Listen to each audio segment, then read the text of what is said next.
This episode of The Harmonious Gentleman is brought to you by our friends at Blind Man Brewing, the most awarded brewery in Canada. They brew innovative, high-quality, and flavorful beer while working for sustainability through their green initiatives. Blind Man Brewing hosts all kinds of harmonious fun at their beautiful tap room in Lacombe, Alberta. Live music, cornhole leagues, wonderful tacos, or a refreshing pint with friends. There's always something fresh and tasty at Blind Man Brewing.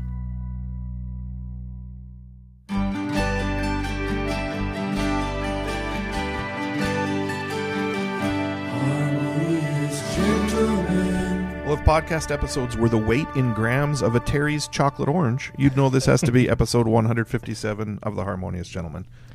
I'll just jump to my confession right away. Okay. My kids each got one for Christmas. Yeah. And, you know, kids forget about those types of things because they don't eat them all at once. And I've definitely been picking away, and there's probably one slice left each. Right? They don't know that. Do you like them quite a bit? They're fine. Yeah, they're okay. But they're there, so I'll eat them. But Shanna's mom, huge fan. It's like the only person I know who really loves them. Krista's a big fan, but she also seemed flabbergasted, I think that's a good word for this, that they aren't all orange flavored. Yeah, but they're still called like Terry's chocolate orange. So because I think, or what? I didn't even know that existed. Right, and she didn't either. And I can't remember if she bought one. Is it like grapefruit or? Right, I can't remember, but I think maybe she had bought one for someone because she knew she liked the orange flavored, but now she was wondering, oh no, what if I bought her a cranberry flavored I'd like chocolate that better. orange? I actually think I would like that better too. Yeah. I'm not a huge fan myself. No. Of the chocolate orange. I remember the old ads where you smash them and then they break apart, which I thought was clever and funny. We've, growing up, watched thousands of commercials. That one manages to remain in my memory. So Same. Well done on that. Good job, Terry. And if you're a person or a company, I'm not sure. Terry the person? Yeah, maybe. Who likes oranges? We're back again. Yeah. We're at Kings again. This is part 2. Well, I should say episode 2 of our little jaunt here. Mm-hmm. So far, so good. Jonathan was amazing to talk to. Yeah. Great guy. And if you didn't listen to that episode, go back. Episode 156. Yeah. Very good. Yeah, very good. And we have another guest coming up here momentarily, but we're just going to do our intro, say hello, maybe recommend some things before we jump in. You guys feel good about that? Mm-hmm. Yeah, I'd like to recommend, but I want to go third. Oh. Okay, I'll start. Okay. If you run, I would like to say that there's no temperature too cold to go running in. Like, don't let the cold stop you. Because running, first of all, you do stay warmer, so you can sort of like raise the temperature a little bit, but also just bundle up. Nothing feels better. Even a slow, pathetic 40-year-old jog. Just get out there, move around, put some spikies on your shoes if you need to. It feels amazing. Okay. Because for the first part of winter, I sort of shut the running down. I'm not going to run. But then, I got out there, and it's just really enjoyable. And I'm not going very fast. This sounds like a humble brag. I'm happy that I've been able to run, but it just feels so good. Yeah. So don't let the cold stop you. Well, I'm going to jump on the cold train with recommending, even if it's really cold, a cold plunge. Mm-hmm. We've talked lots about cold plunging on the podcast. This last couple weeks, it's been really cold. My garage isn't heated, and I've had to break the ice physically to get into the cold plunge. Literally break the ice. Literally break the ice. Yeah. Freezing cold, but also very invigorating. Is it as cold as this room feels right now? This room is chilly, but no, it's a little colder. Okay. Yeah. You'll have to have us Don't over. let the cold stop you is what we're saying. You should have us over for a That's break our the recommendation. Ice. Yeah. Yeah, break the Let ice. the cold stop you. Yeah. Yeah, let the cold motivate you. Yeah. I hope Tyler's is and empower you even. Sure.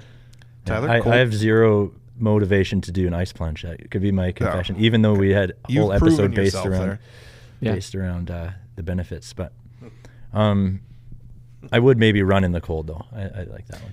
Yeah. Okay, my recommendation is that you, listener, or you guys too, if you want. I'm recommending that you take a course at the King's University with Dr. Dudiak. Take a philosophy course with him while you still can, because I think he may be nearing retirement.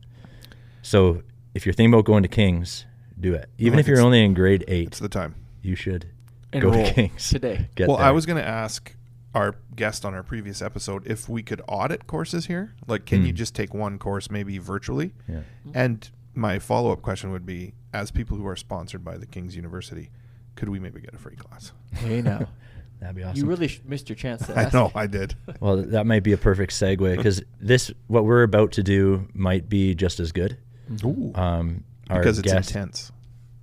yeah, Like one-on-one. Yeah, we're our guest that's joining us for this episode is Dr. Jeffrey Dudiak. He's been a long time philosophy professor here at King's, and I'll let him say a little more about himself. But I just want to add that he was and I'll say this again when he's in the room so we can hear it, but my favorite professor and my favorite course of all my years in education was probably philosophy of ethics with him.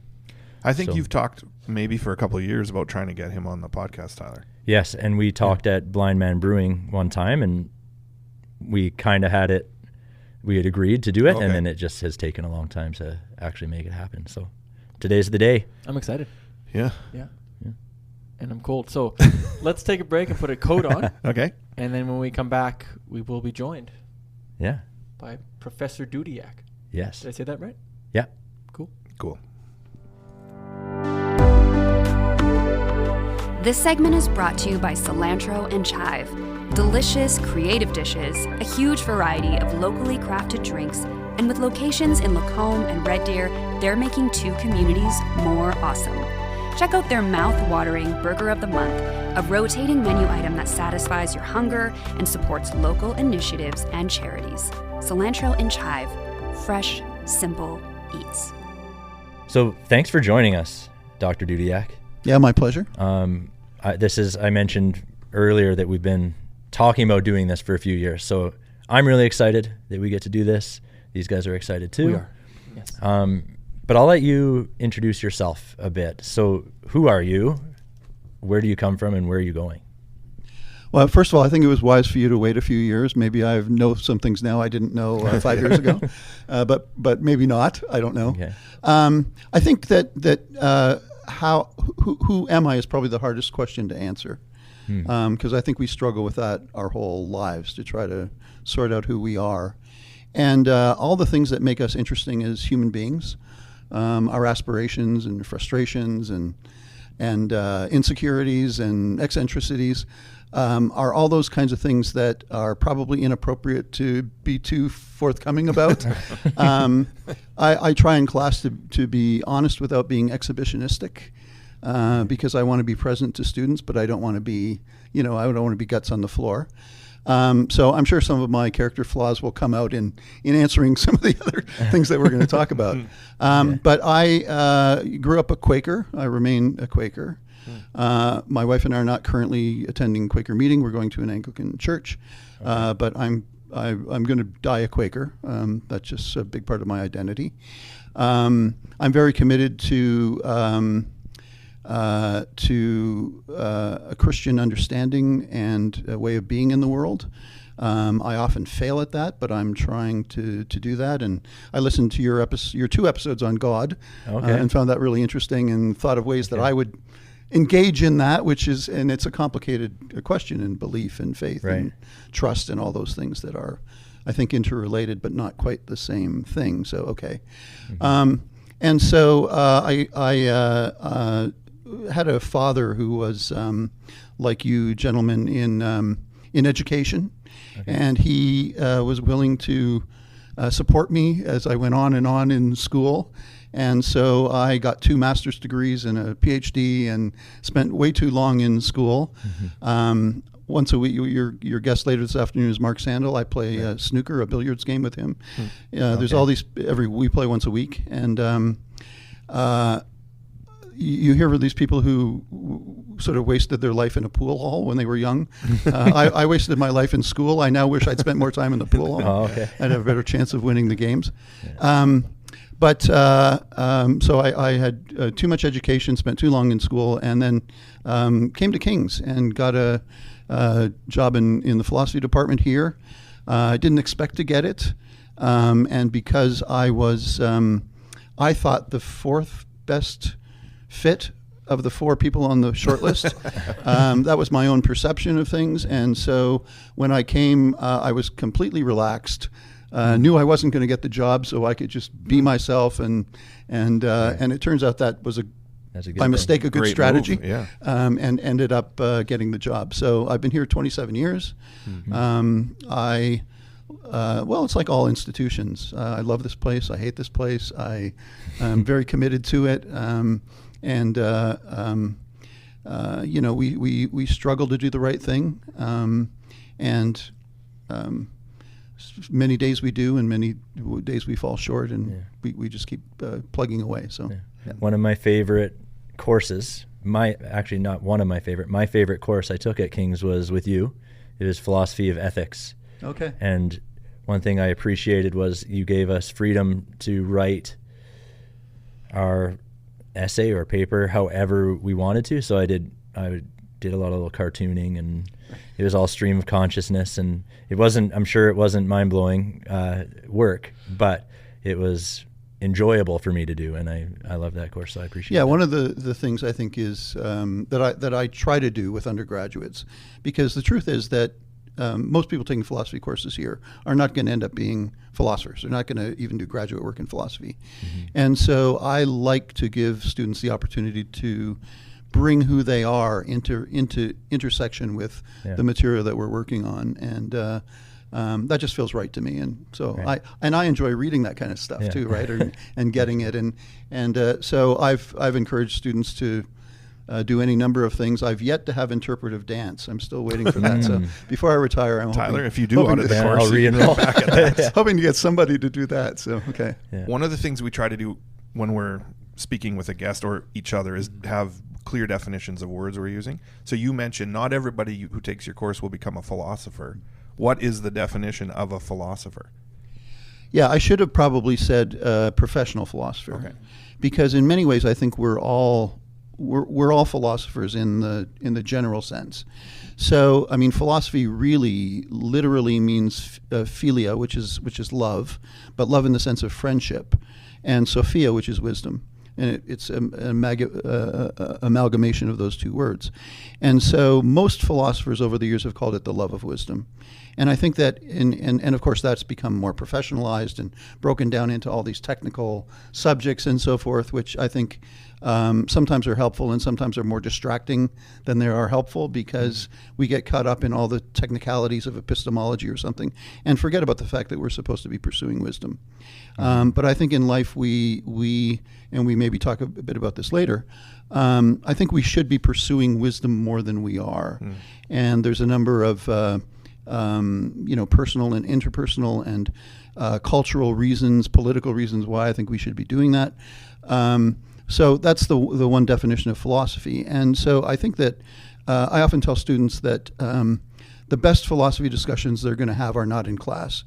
They're going to be at 3 a.m. in your dorm room when somebody comes in and says something that you want to take on and that you want to think about deeply. And in some ways, what the three of you are doing here is a lovely example of what philosophy is. It's interacting with each other. And one of the things I tell students, and I don't know this, I've always gotten away with this. At some point, this will become politically incorrect. But I always tell students that philosophy is sort of like sex. You can watch somebody else do it, but it's a lot more fun to be involved yourself. And so I want students not to just listen to me do philosophy, because as the metaphor goes, that would be disgusting, but to actually engage in the conversation. And so having these conversations and seeking wisdom is important. Another philosopher that I've done a lot of work on is a Jewish philosopher named Emmanuel Levinas. And his sense of philosophy is that it's not the love of wisdom, but it's the wisdom of love. And so the way that he interprets that is that we all in life have any number of conflicting responsibilities. All the things in life we are called to love: our families and our work and our communities and our friends and our strangers and foreigners and all the people in the world that we're called to love. And frankly, we do not have enough love to go around. We all fall short. And so we have to make some really difficult decisions about how it is we're going to distribute our love in the world. And so he says that philosophy is not the love of wisdom. It's that too, but it's also the wisdom of love. How does one go about distributing one's love in a way that is, of course, in the broad sense of missing the mark. It's always sinful because we can't do everything that we should be doing, right. But doing that as wisely and as responsibly as we possibly can. Cool. Chris, was that a good enough answer? Quickly getting a sense why this was your favorite class, Tyler. That's an amazing answer. I'm just curious, you're, as a professor and a teacher, been doing it for a few years. How long at King's? This is my 27th year at King's. 27th year. Yeah. Do you think your strategies of dealing with students has drastically changed over that time? Because you're probably you're a lifelong learner. That's what you're describing. Like, so you must be striving for something as a teacher. What's one way that you've maybe changed in your approach over 27 years? Yeah, that's a hard question too. It's almost like watching your child grow up and say, how have they changed? Yeah. Day to day, it's imperceptible. Yeah. And of course, there's big changes, but you don't see them as they're happening. Yeah.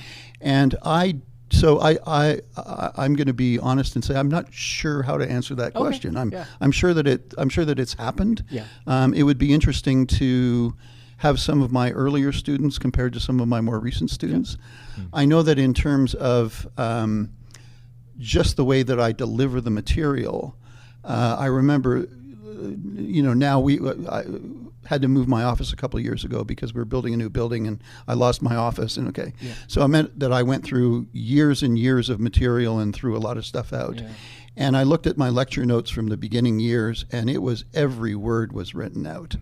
And, just these really extensive, carefully worded lectures And now I go in with a sheet of paper with 4 words on it, and I only get to 2. And I think, of course, you can only do that because you've spent 25 years doing it every word. Yes. And so I think I've become more,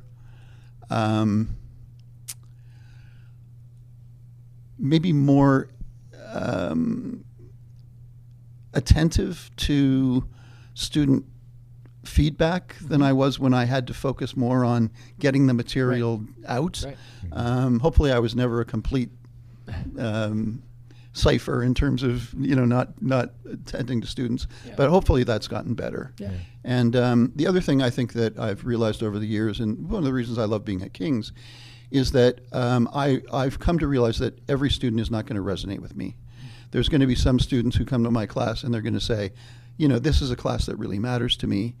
And of course, I try to make the classes interesting for everyone, but I also take great solace in the fact that it's not just me, we're a team.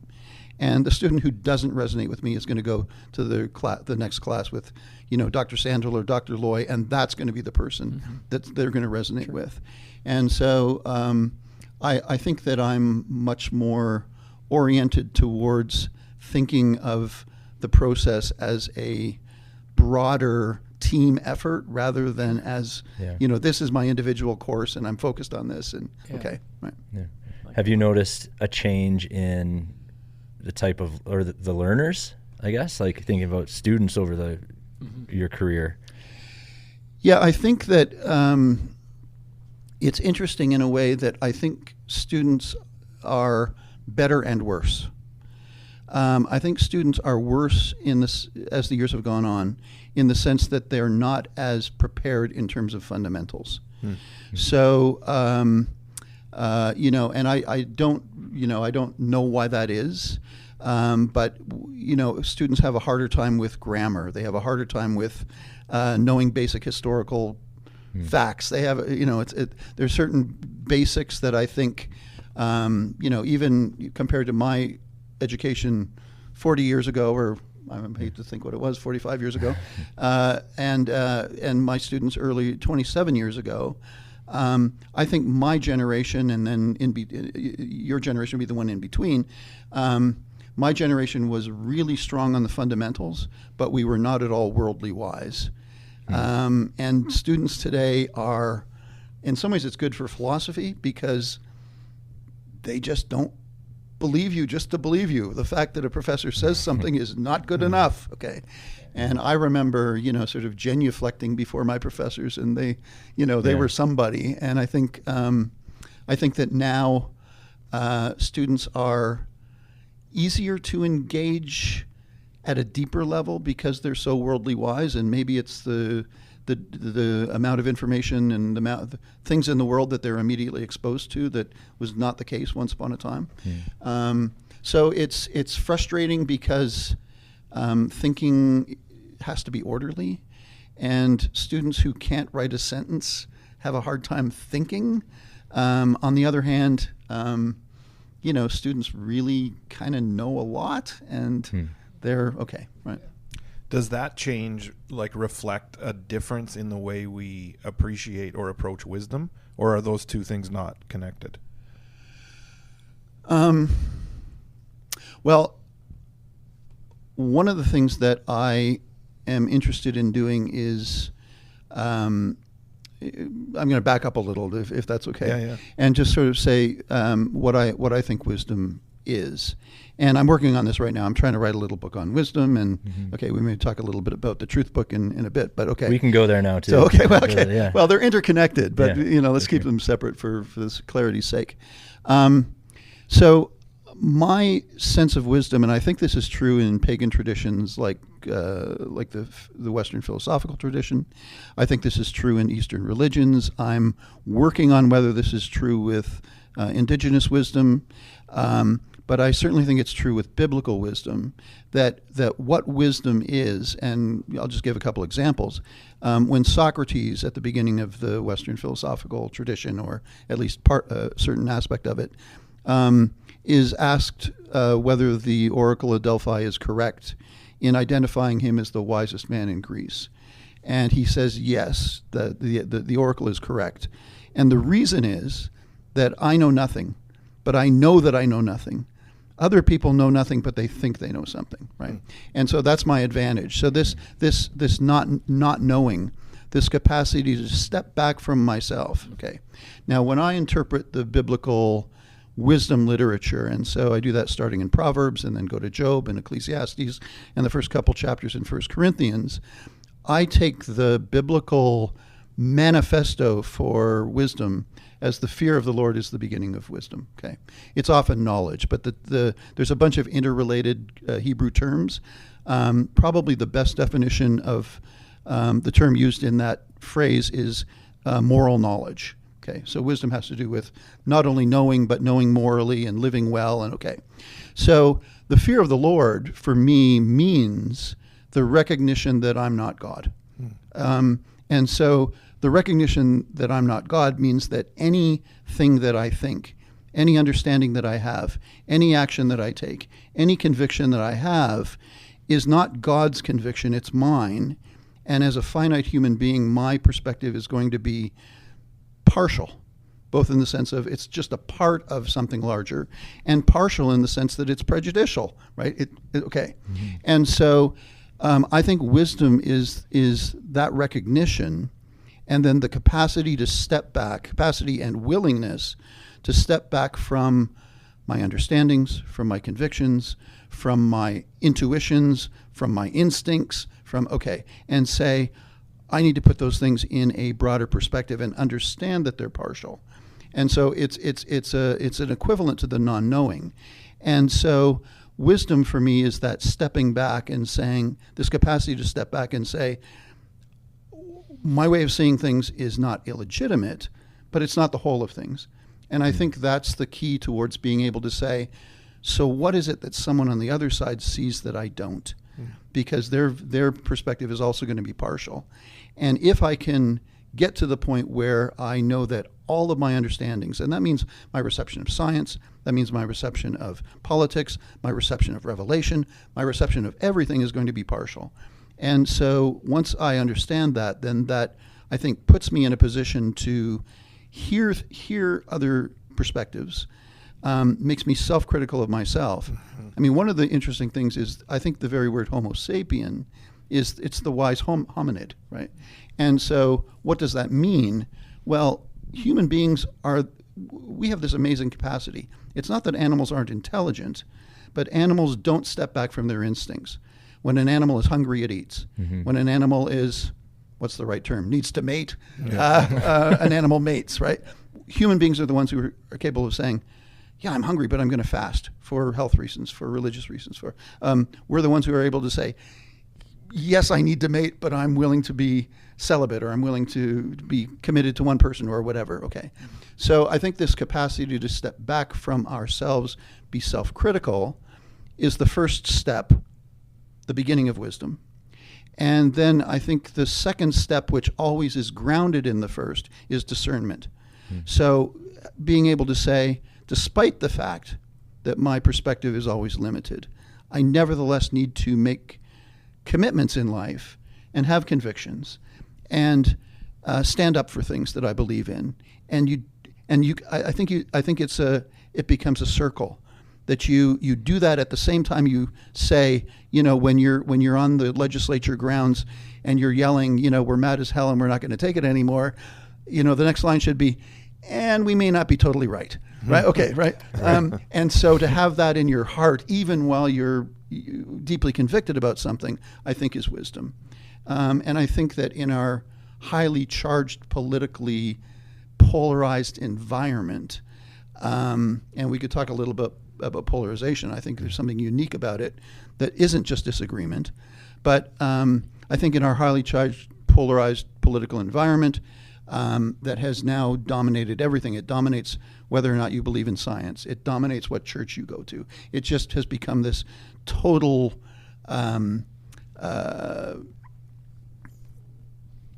hegemonic force that ends up dominating all of our lives.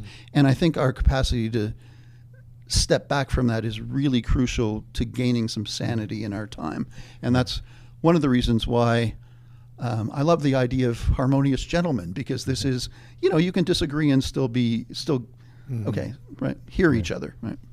Have you noticed the students, back to them, following that trend? Like, how do you notice that in the classroom? You're noticing it culturally, but are you noticing in the classroom too, that students are becoming more polarized, less open to discussion? I think it's difficult to tell with undergraduates because most of the time, they're inquisitive, but tend to not want to be too forthcoming about something that they might be wrong about in a classroom setting. Okay. I'm sure in the dormitories more of this goes on, and in the coffee shops and so forth, yes, right? Yeah. I think one of the problems with the way that we set up our educational systems is that in the classroom, I have, and this is necessary but also problematic, I have extraordinary authority. And so students know that their grade depends on me, and so they're kind of afraid to disagree in a strong way, right, yeah. Even though I think a lot of them probably do. So I don't know. We have the odd student who comes along and you can really see it. But I think it happens. I'm a bit troubled with the university in general. I think we have really, as a university, not just this university, but universities in general, kind of sold out to the left. And what we put forth as our institutional Christian moral positions are often too in tune with one side of the cultural dichotomy. And one of the things that I want to be careful with myself, and I want to encourage others to do and us to do, is to really be careful about that, because I think, and this is what I mean, that's hegemonic. I hear my colleagues all the time using the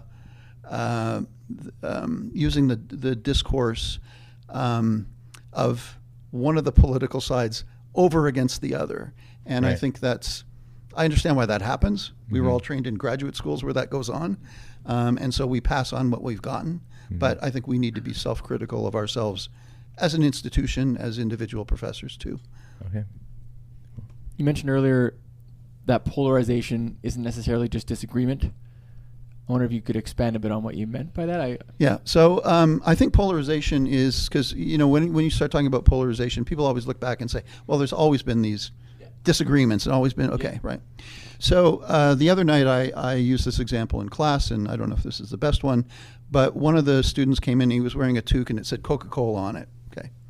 And I said, I've always, and this actually is true, it doesn't really matter, and I don't drink it anymore. But I've always been a Pepsi man, right? If there was a disagree, if it was a choice between Coke, I'm happy to have a Coke, but okay, right? I've always gone for Pepsi, and so I said the difference between disagreement and polarization is that if I say, hey, you prefer Coke and I prefer Pepsi, and we can disagree, and we may have, we may end up having to do some real conflict about that, because if we're ordering soft drinks for the class, we might have, okay.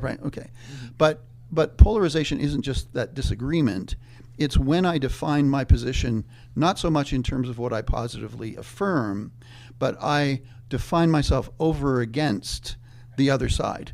And so as soon as you are defining yourself over against the other side, your identity becomes not what I am, it becomes what I'm not. Yeah. And once integral to your identity is what I'm not, then of course you want to get as far away from that contagion as possible. And so that leads to more extremism, that leads to this whole problem we have now with both sides thinking the other side is crazy, immoral, criminal, okay. And so I think that we have to be really careful when we're defining ourselves, try to find ways to define ourselves that's not over against, but that we find a positive affirmation. And I think people with a positive affirmation of themselves, just psychologically, are more capable of hearing someone else have an affirmation that's not quite the same, right? Okay. Yeah. I know I feel like I'm at risk of derailing Tyler's outline by going back, hearing something you've said and asking you a clarifying question about There's it. But not I'm going to do it much anyway, of an Tyler. outline. Just keep going. Too late now. Yeah, sorry. I'm going to just be self-aware and say that. But you talked about Socrates' question for the oracle and the biblical tradition of the fear of the Lord. Like, can you get to wisdom in your opinion without being self-aware or critical? Are there traditions that are trying it anyway? These are. Here's one of the lovely and terrible things about thinking, is that everything is more complex than. Right. Okay. And recognizing complexity, I think, is part of what wisdom is, too, right? Because every characterization, which is a simplification of a more complex situation, every characterization in that sense is also a caricature. And so, we need to be careful about the way that we approach things. But I think what's difficult about your question is that, do you have to be self-aware? Well, different traditions have different notions of the self, or maybe almost no notion of the, okay, right? Whether the self is the kind of thing that could be aware, or whether the self is so, the idea is to lose self in some traditions, okay? So is being self-aware then a matter of losing myself? I mean, the biblical tradition has some of that too, right? You lose yourself to find yourself, and okay. I think that in general, there is, with wisdom, simplifying to a large extent, some necessity for self-awareness. Just because if one is going to take distance from oneself, one has to have some, and often the self is communal, not individual, but you have to have some sense of who you are in order to have a perspective on your perspective, right? Is another way of saying what I think that is that kind of that first step of wisdom. Yeah.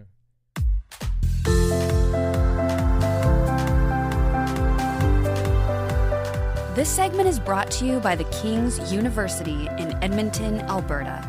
Check out King's brand new Bachelor of Kinesiology degree. This integrative, highly practical health sciences program is about preparing you for careers in human performance, sports, and biomechanics.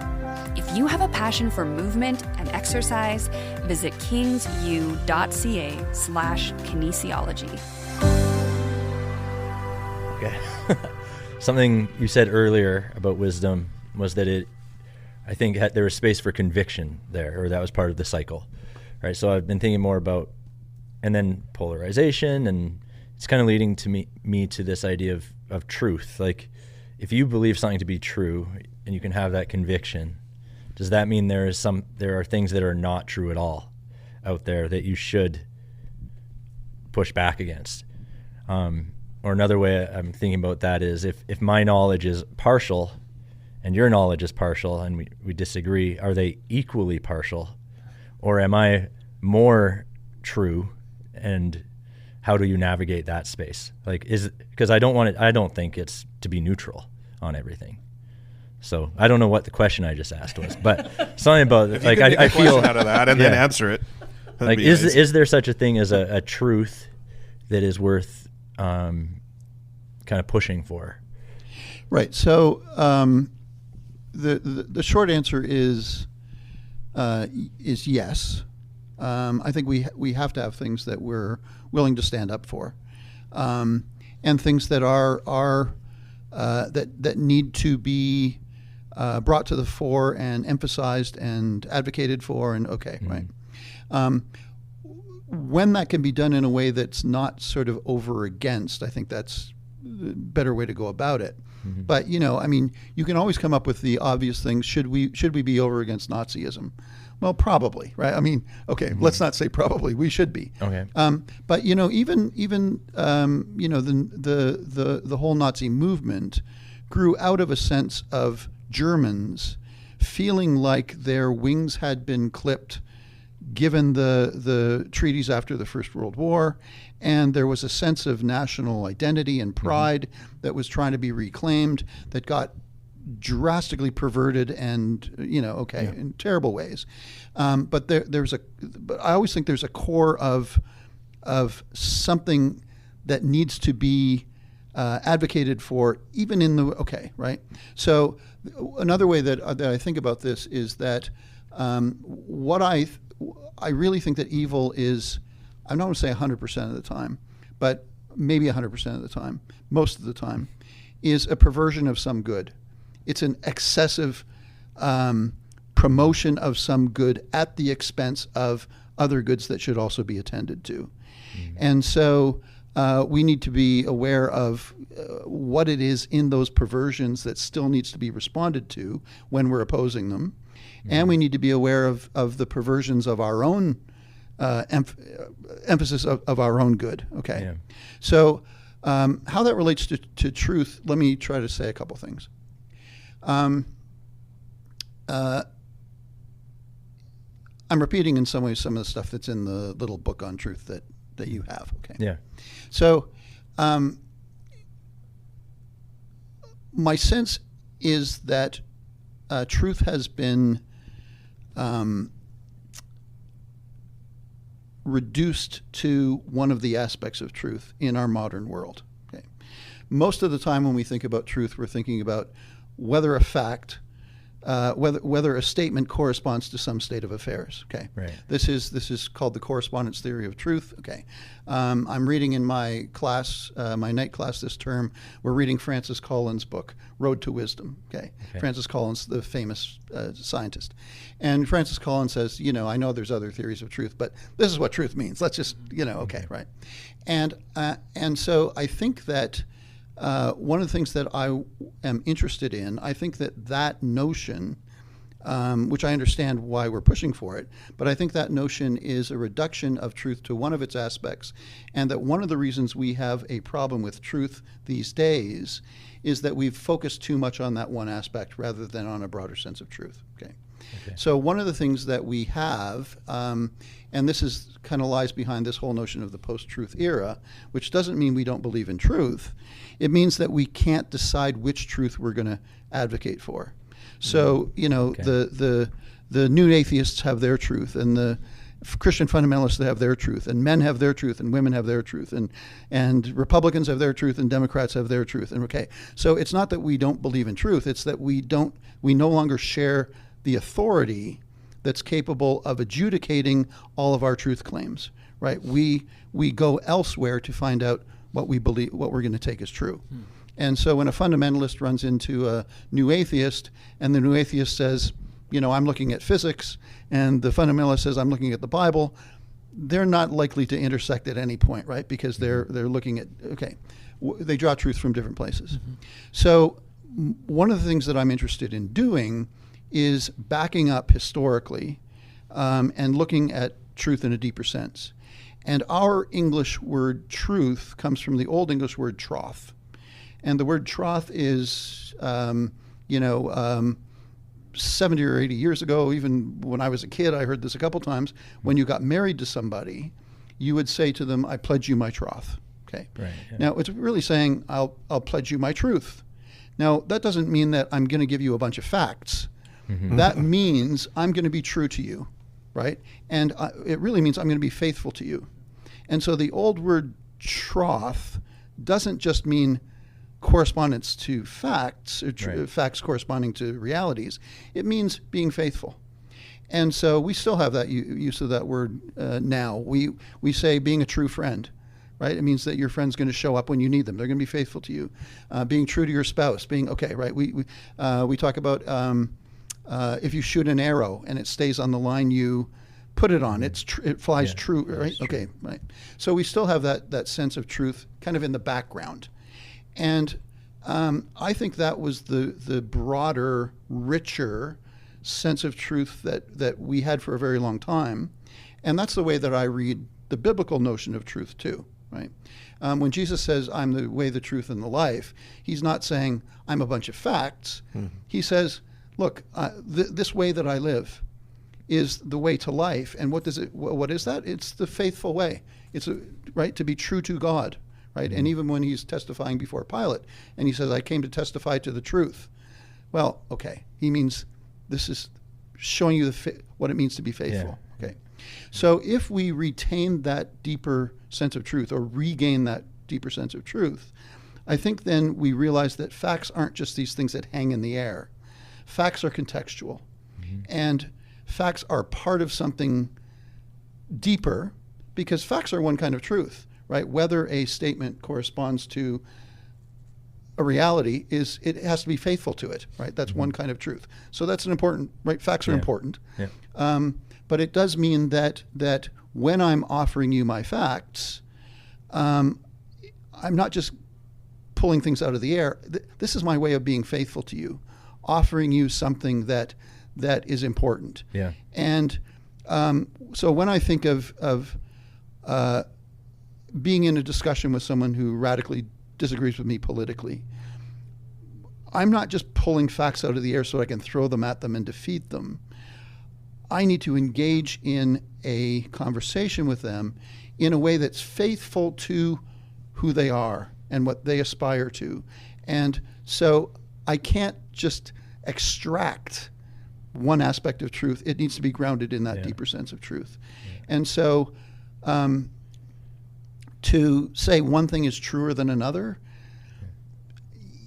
yes, but let's hear why someone else thinks that their way is true. Okay, right? Right. Yeah. And so if I am being faithful to the person that I'm radically disagreeing with, then I think that we are sharing truth in a way that we don't if we're just exchanging my facts over against your facts, right? My truth over against your truth. Right? Yeah. So often in those conversations, it's, well, this happened, or this is what this person did, or but what about this, right? And it's just all that one version of truth. But I like kind of working together, faithful to each other in a conversation. I like that way of thinking about it. And being faithful to each other also means that I'm true.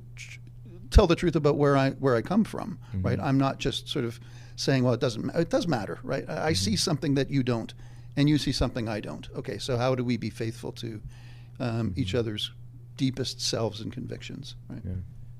As you study maybe the history of philosophy over generations and time, is there like a drawing closer to authority or wisdom and then a retreating from it? Like, you were talking about being true to a partner or to a friend, but right now I feel like we're in a time where people say, I need to be true to myself, like something you hear online or in self-help books or whatever. Is that just like cyclical?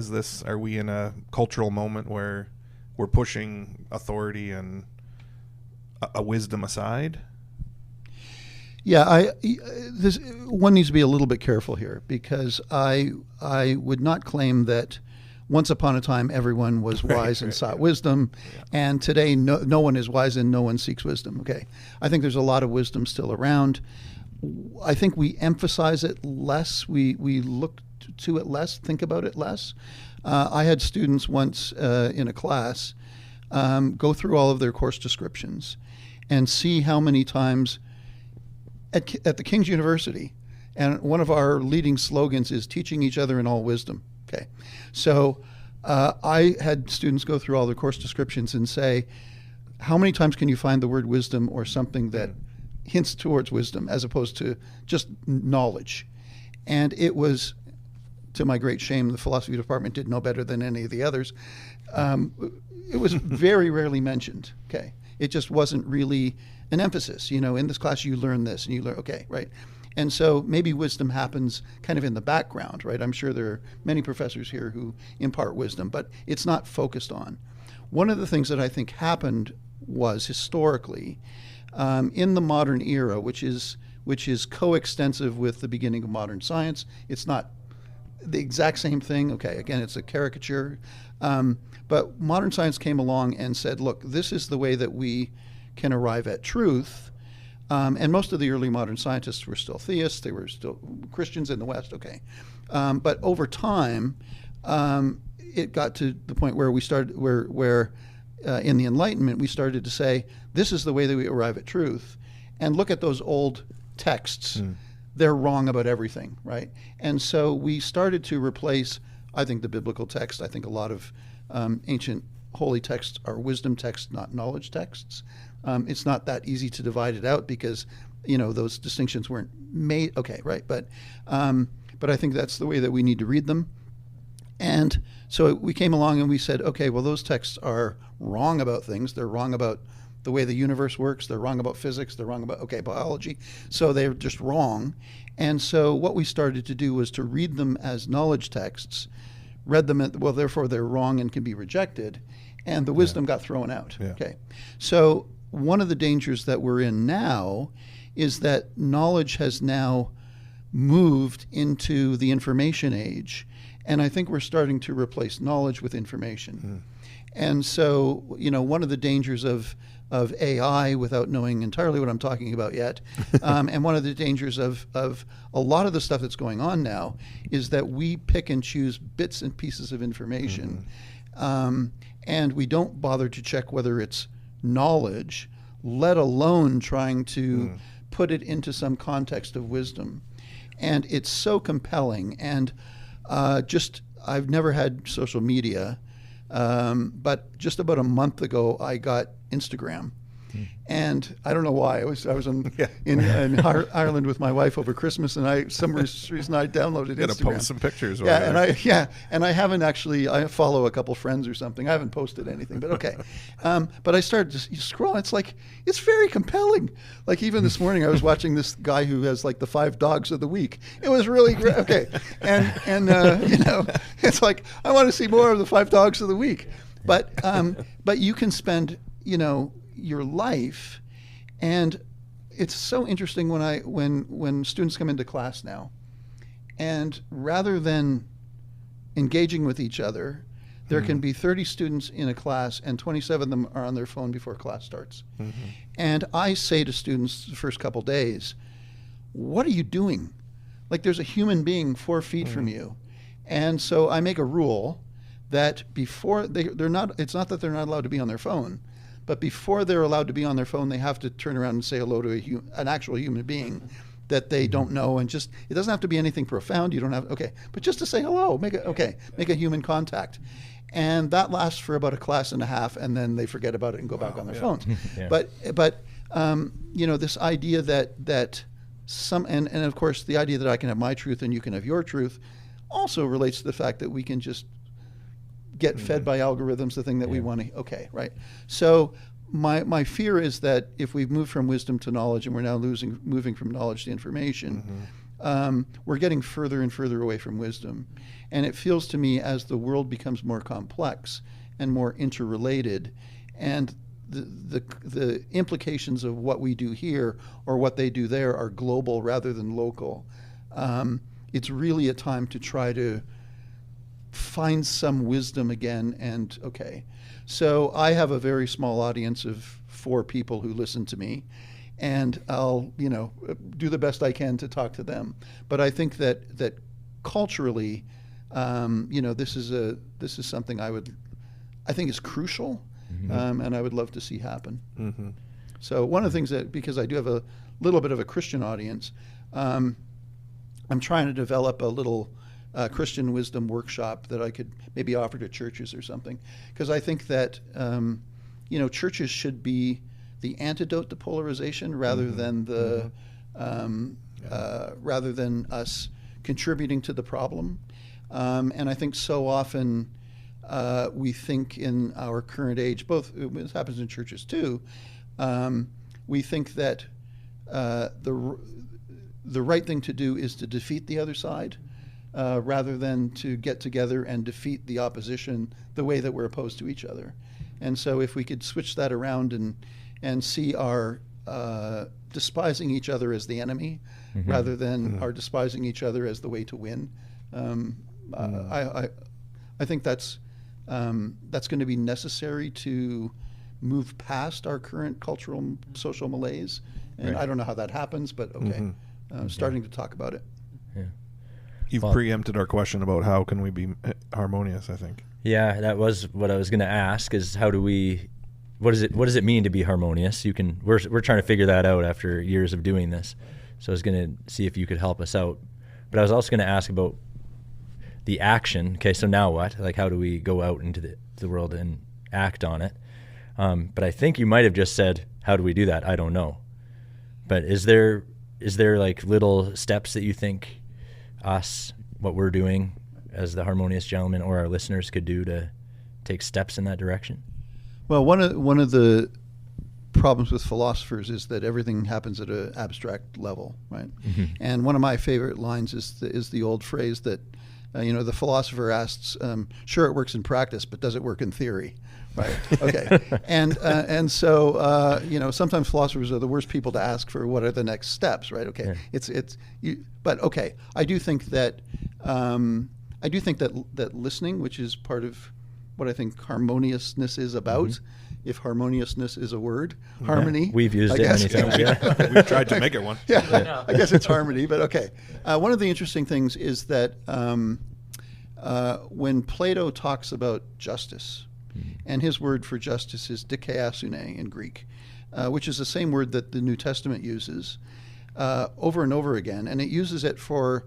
It's interesting, in the New Testament, it's the word for righteousness and it's the word for justice.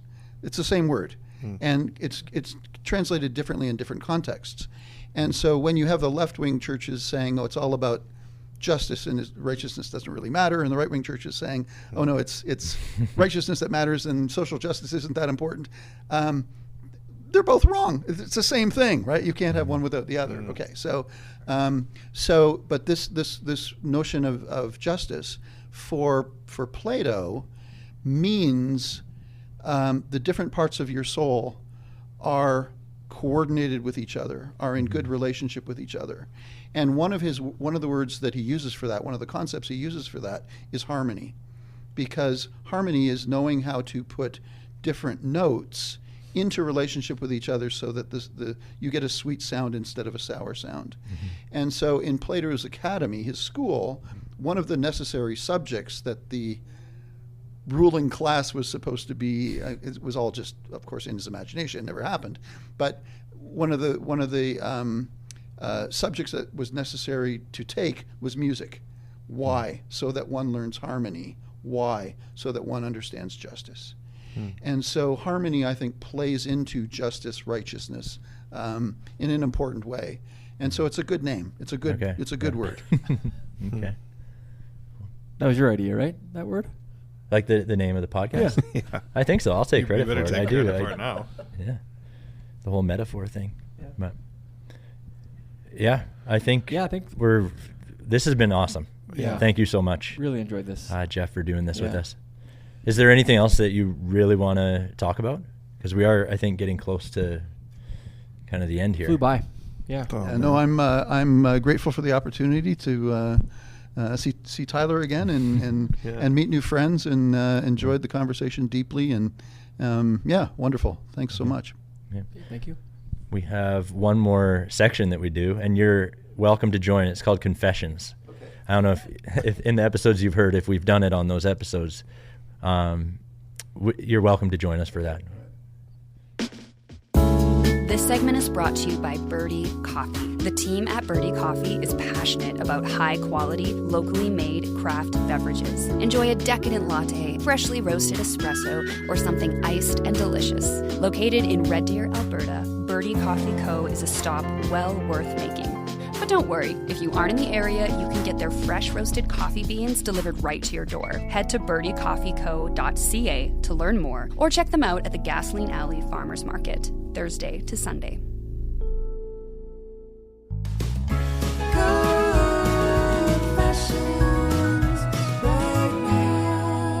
Well, sometimes you're with your friends and new friends, and you feel like confessing might be the harmonious thing to do. Yeah. And if you're like me, you in Canada want to keep a clean sidewalk and driveway. That maybe is important to you for people walking by with their dogs and keeping your car, when you drive over it once and you get that ice path and now you can't. Oh, yeah. I try to get out there right away. I have a blower. I have a couple of shovels.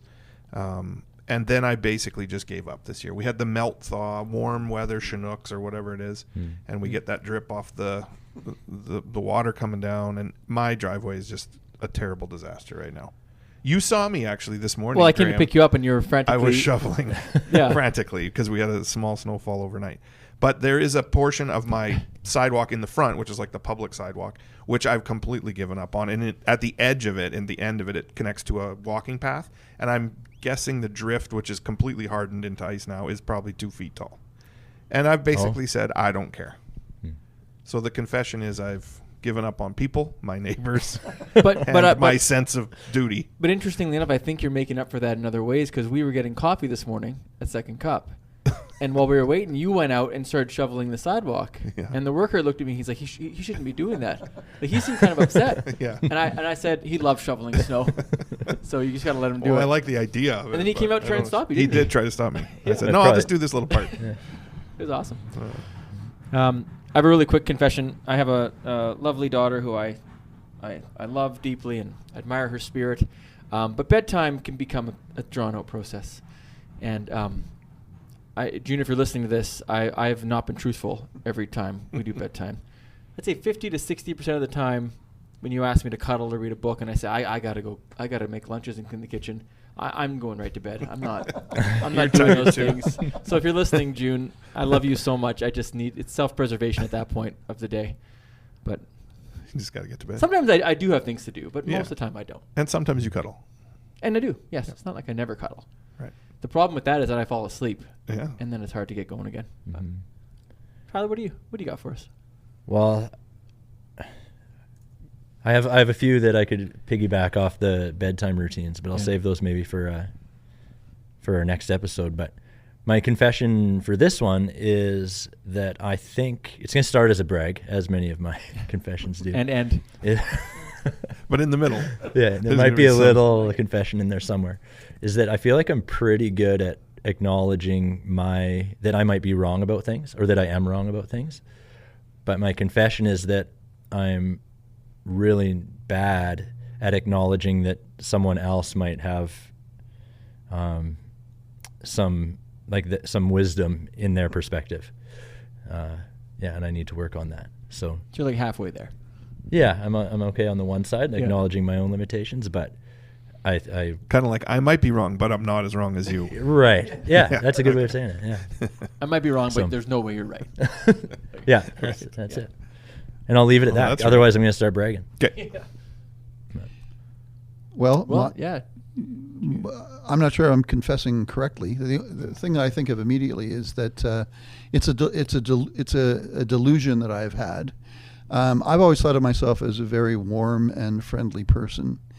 And my wife has been pointing out to me lately that when we have coffee at church, rather than coming across as friendly, I come across as aloof and indifferent and even a little arrogant.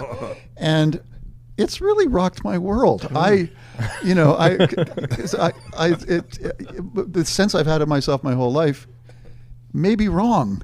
And so it's disturbing. I don't know if that's a confession, but it's... that's a confession. Okay, yeah. And sometimes it takes other people in our lives to point out the things that... Every time. Either we need to confess or... Oh, good one. Well, I think people probably feel pretty compelled right now to reach out to the show with a question, a comment. What should they do? Maybe a question for our guest. Yes. Yeah, we love getting any interaction with our email, harmoniousgentleman@gmail.com. We appreciate it. Yeah. And Ty does a really good job at running our Substack. Ty, thanks for that. You're welcome.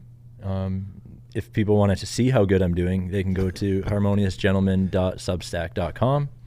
All our episodes are there. Sometimes some extra information, resources, even video. Yeah. Check it out. Okay. I think we're good, right? Yeah. Thanks Thank again. you once so again. much for being Thank you, here. guys. We had a wonderful time. Really so much. appreciate it. We'll see you guys next time. On Harmonious Gentleman podcast.